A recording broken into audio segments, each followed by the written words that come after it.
It was a hot summer morning in 2023, and 8 men from a penitentiary were preparing for their sunbathing routine, which was scheduled from 10 to 12 o'clock.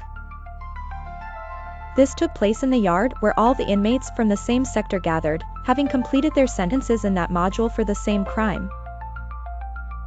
Each cell was composed of a bunk bed, a sink, and a toilet. Cell number 12 was occupied by one of the most dangerous mobsters, who, despite being very intelligent, would not escape from this prison, known as EXO, a maximum security facility situated on a piece of land surrounded by the sea.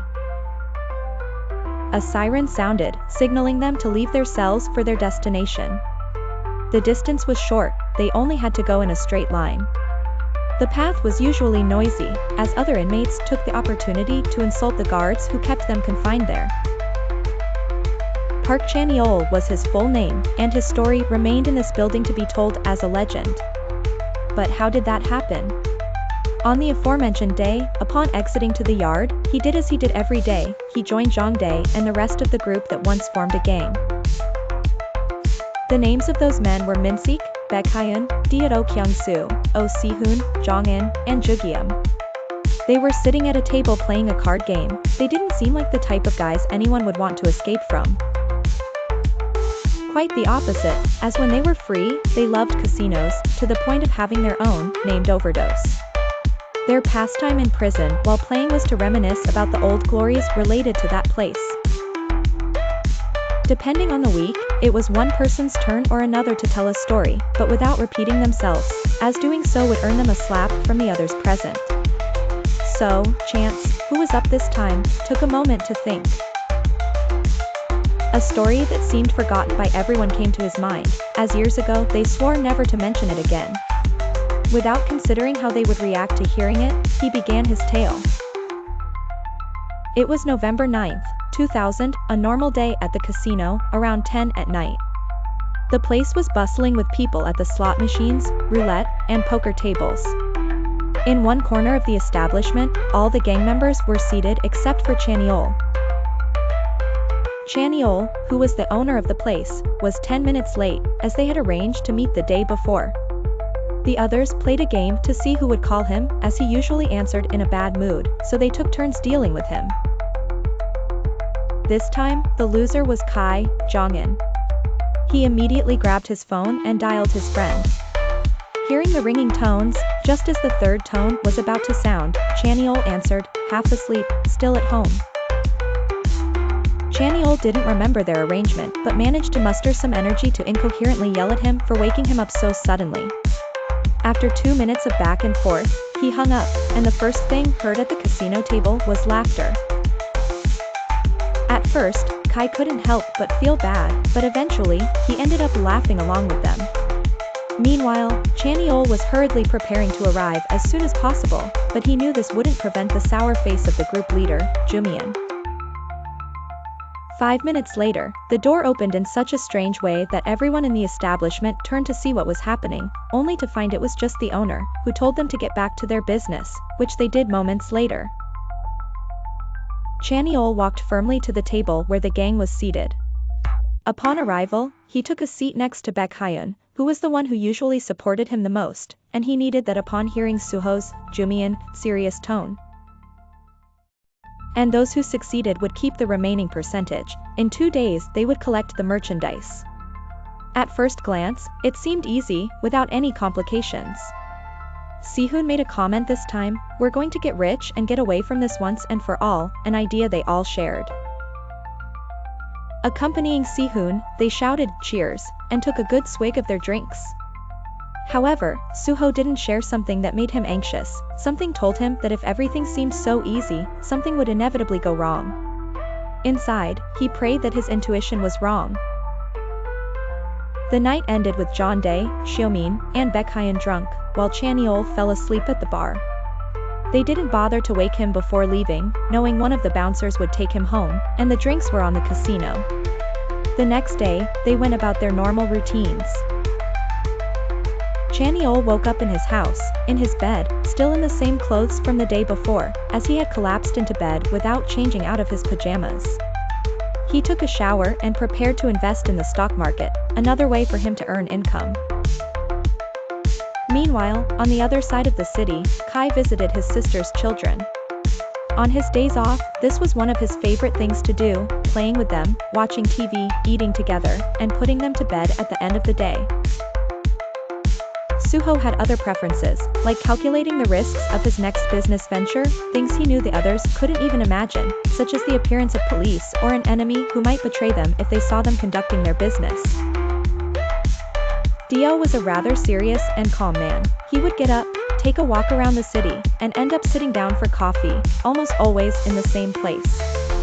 Sihun liked to go to nightclubs to enjoy the company of women. Jeondae had a partner but hid where his money came from, as that was the only condition he set to maintain the relationship.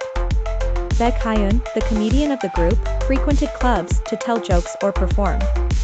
Xiaomin, the oldest of them all, was fragile. With a gentler character, he volunteered at a senior center, being selfless. The 2 days of waiting passed quickly, and they prepared to meet again to learn the details they were missing about their business. The meeting place was the same as their first gathering. They had agreed to meet at 11, and the band members arrived 5 minutes early. As soon as the other party involved entered, they went straight to the reason for their meeting. Suho stepped forward to ask for the latest instructions. The leader of the other group replied, "You have 6 months to sell all the drugs. If you do, the conditions will be as we discussed. But if not, you will have to give us the rest and the money earned from what you have sold up to that point." Suho hesitated for a moment, something about all this felt off.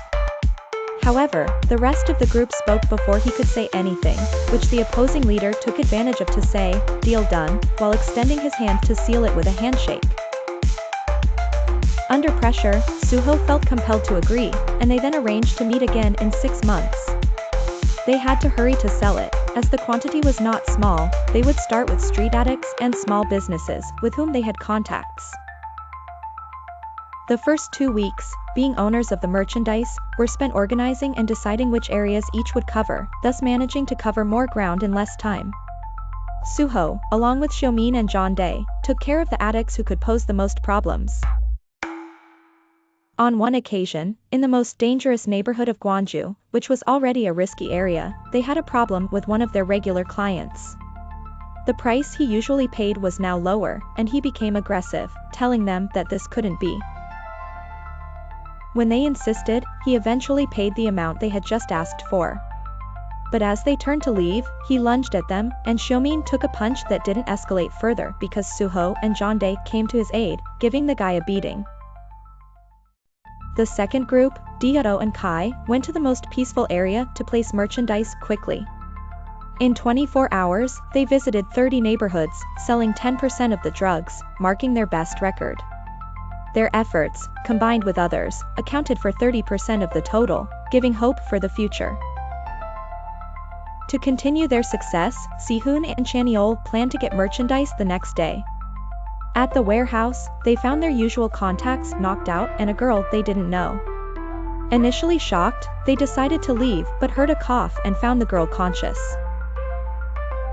Chaniol asked the girl if she was okay. She said yes, and asked who they were.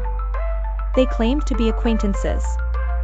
Sihun asked what happened, and she said men in black with ski masks attacked them. Her memory was blurry due to a blow. The men who were knocked out pretended to be acquaintances and hinted the girl knew nothing about the drugs. She kept accounts for their money laundering business. The leader took Chaniol to finalize their business deal in his office. After finalizing the deal, Sihun and Chaniol left, eager to rest. The next morning, they planned to meet to discuss if the warehouse incident was isolated or targeted. They would meet at 12, a time when the area was busy and public. At the meeting, Chaniol recounted the warehouse incident, leaving the group perplexed.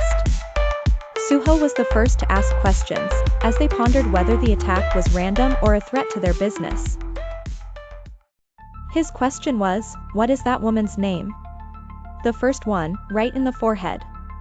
Sihun and Chaniol exchanged glances, realizing they hadn't asked the most basic thing, leaving a leader frustrated for not knowing where to start to learn more about her. 9 seconds later, Sihun commented that the men from the warehouse told them she was the business administrator for the money laundering operation, so they had a chance to go and talk to her without raising suspicion, as she only knew 2 of all the members involved. The front for their operation was a computer parts store, and the one who would go now would be Suho, who was not willing to let anyone else make mistakes. He had the questions he wanted to ask prepared. He seemed like the detective of the group. The most crucial information he needed was her full name and age. With this information in hand, he would pass it on to his trusted investigator, thus finding out where she lived and the hours she spent outside to take a look at her house. If everything confirmed that they had nothing to fear, they would leave her alone and have no further contact with her. But if not, they would keep a close watch on her. The man he would give the information to was named Luhan, of Chinese nationality. Luhan already had experience as a detective, holding a degree in it, and had been active in that job for 5 years. They had collaborated on other occasions, gaining knowledge of what the gang was involved in, but always keeping it a secret. Suho arranged with Luhan that in 2 days he would go to her house to check what he could find, then report back to him about what he discovered. On the day, Luhan was waiting at the corner of the street, watching as the girl left her house. Once he managed to get inside without leaving a trace, he rummaged through every corner of the small apartment. He saw that everything was organized, and a small desk with a computer caught his attention. He quickly got to work hacking it. Finding nothing but reading in anime sites, all consumed legally and with subscriptions paid, after a thorough examination, he concluded that the girl had no reason to pose a danger, which meant they would leave her alone. The next day, Chaniol and Sihun would deliver the agreed amount of merchandise to the warehouse, thus receiving payment for it, having 40% of the total sale. By this point, a month had passed, and they had 70% left. In the following 4 months, while they continued with their business, someone was following them in the shadows.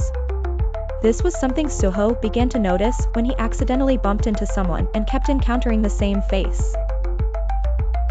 Noticing this detail, he decided to gather the members and discuss it. The meeting would be the next day, proceeding to call them and give them the details. They would meet at the merchandise warehouse at 1 in the afternoon. Once everyone was there, the leader mentioned feeling followed in different situations, prompting the others to connect facts that coincided but that they hadn't paid attention to until that moment. Chaniol remained silent. Chaniol was in contact with the girl from the incident, as he had seen her following him. Instead of mentioning it, he began to gain her trust, intending to discover what she wanted. On the other hand, she planned to deceive the drug dealers. The gang members, noticing the strangeness in all this, decided to ask for help from 3 of their friends, named Tao, Wu Yifeng, and Zhang Yixing, of Chinese nationality. They first met through Luhan's contact. The mission they were assigned was to make contact with those who were following them and capture them to extract information. From what they understood, they worked well and quickly, but their services were somewhat expensive. Starting to put up the photos of the people who were following him on a kind of board and gathered the data they had on each one, so that upon seeing the information expressed more clearly, they decided to go after the one with the least background, as studying him seemed at least less dangerous. This led them to follow Sihun, and at a moment of distraction from the suspect, they forcibly grabbed him and did not give me the car they were in, ultimately taking him to a secluded place in the city to interrogate him. Once they arrived at the property they had rented, they tied the man to a chair and began to ask him why he was following them. He denied knowing what they were talking about and asked who they were. They gave him an answer he wouldn't expect given what they were, the waste management men, before bursting into laughter, creating a grim atmosphere in the room. At that moment, he began to feel fear, trying to balance himself against the restraints, which he couldn't manage, making noise. His captors stopped laughing, became serious, and started hitting him, causing him a lot of pain. They laid out everything they knew on the table, making it clear that if he didn't talk, the only thing awaiting him was death. He decided not to take the warning seriously, only to be filled with bruises and blood on his lips 40 minutes later. This made him change his mind, begging them for mercy and saying he would tell them everything, with some skepticism, but having nothing better, they gave him the chance to explain himself. What he said was that he and the others who were following the other members were just obeying orders from someone who hired them and asked them to do that, paying them 20,000 wons for each day. The question now was who hired them, to which he swore he didn't know, as they all received a call to their phone number, and upon answering, the voice sounded metallic, unable to tell who was on the other side of the line. With the information just obtained, they decided not to waste time putting the guy back in the car, to leave him stranded in the middle of nowhere, to continue on their way and deliver the message as soon as possible. They had the advantage because the guy would take time to return to the city to alert someone. They pressed the accelerator through the empty streets, as at that hour there were only 1 or 2 cars every many kilometers. Upon arriving in the city, they parked quickly to go look for Luhan, going to tell him the new information. He located Suho without wasting a second, calling him regardless of the hour, which he managed to do as Suho answered half asleep. Although that state didn't last long after being informed. Hanging up, he felt both grateful and frustrated, as a big question still lingered: who was hiring them? With the new data, he would gather the guys to go after all those who were following them to take them out. Wanting to provoke with that action, the culprit would make a mistake and they could catch him. The next day, the 8 men met in the warehouse to decide who would take care of each thing in the plan they would carry out. This would consist of one of them acting as bait, talking on the phone, when he knew he was being followed. Once at the destination, they would ambush them with the help of the 4 Chinese friends. After taking control of the weapons they would have prepared, they would kill them. And they would be alert in case they had any unexpected visitors. A girl saying "Here I am," upon hearing the phrase they began to attack her, leaving marks since he was not covering himself from all the blows. After a few moments, they heard knocks on the warehouse door followed by the phrase, "Police, open the door." Upon hearing that, everything fell silent, revealing the fact that the police were there. She explained her relationship with Chaniol and his confession after drinking alcohol, assuring them that she had called them. By the time they reacted, she opened the door pretending to be the victim. When they became aware of the situation, it was already too late. The police were pointing their guns at them, asking them to get on their knees with their hands behind their heads. Everything they had achieved ended there. The 4 Chinese members were taken to a jail in their country, getting out shortly due to having contacts, while the other 8 ended up together, reaching the present day. It was the day when the friends were getting angry with Chaniol for bringing up the topic, leaving him alone and throwing the cards in a bad manner. In reality, it was all a plan of his, for that night would be his last goodbye. They would give him the lethal injection, leaving this world. He angered his friends by choice, so that when they learned the news, they would not suffer for him. The one in charge of administering the dose was a guard named Pedro. The other 7 members learned the sad news because his last wish was for them to be informed. They then understood their friend's strange behavior during the card game.